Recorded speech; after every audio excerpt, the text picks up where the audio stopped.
Hi friends, welcome to my channel. இன்றைக்கி chicken shawarma சப்பாத்தியில் எப்படி பண்ணலாம், ஹெல்த்தியாக எப்படி பண்ணலான்றது இன்றைக்கி நான் சொல்ல போகிறேன் பாருங்கள்.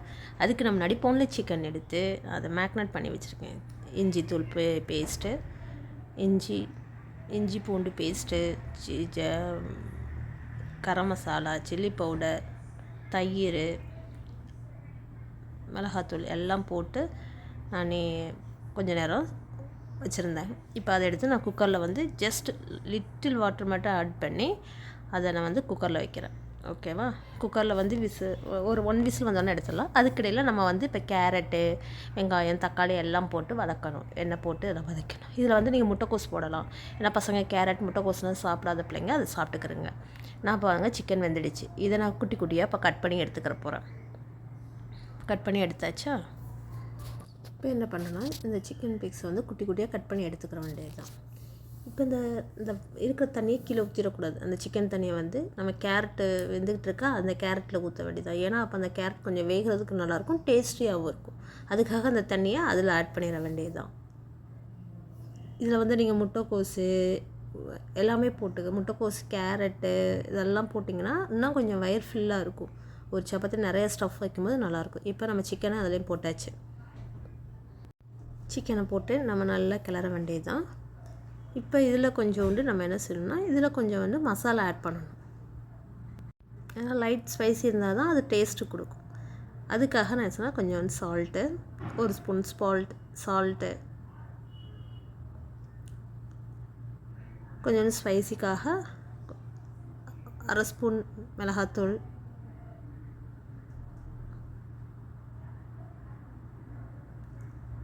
எல்லாம் போட்டு கொஞ்சோண்டு கரம் மசாலாவும் போட்டு கிண்டி எடுத்துக்கிற வேண்டியது. இப்போ நம்மளுக்கு சப்பாத்திக்கான ஸ்டஃப் ரெடி ஆயிடுச்சு. அதுக்கடுத்து சப்பாத்தி நான் ஆல்ரெடி சுட்டு எடுத்து வச்சுருக்கேன். இந்த சப்பாத்தியில் மைனஸ் தடவிக்கிறணும். மைனஸ் தடவிட்டு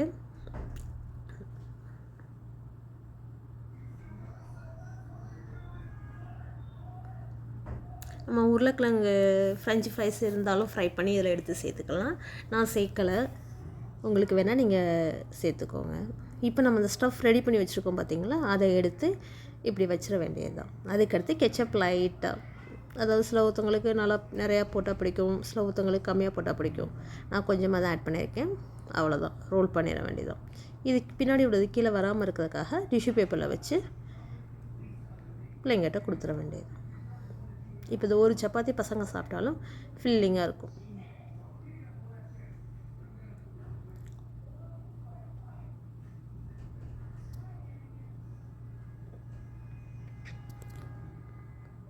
நான் மறுபடியும் இன்னொரு சப்பாத்தி உங்களுக்கு பண்ணி காமிக்கிறேன் பாருங்கள்.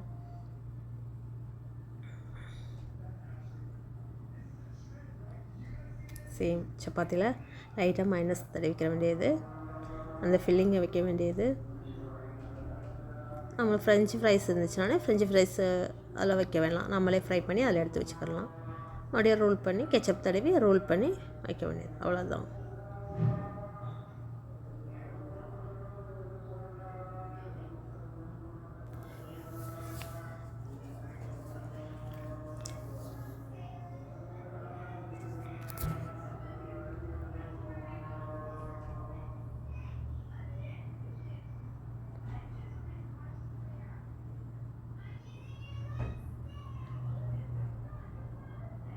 எப்படி இருக்குது ஃப்ரெண்ட்ஸ் சப்பாத்தி சிக்கன் சவர்மா?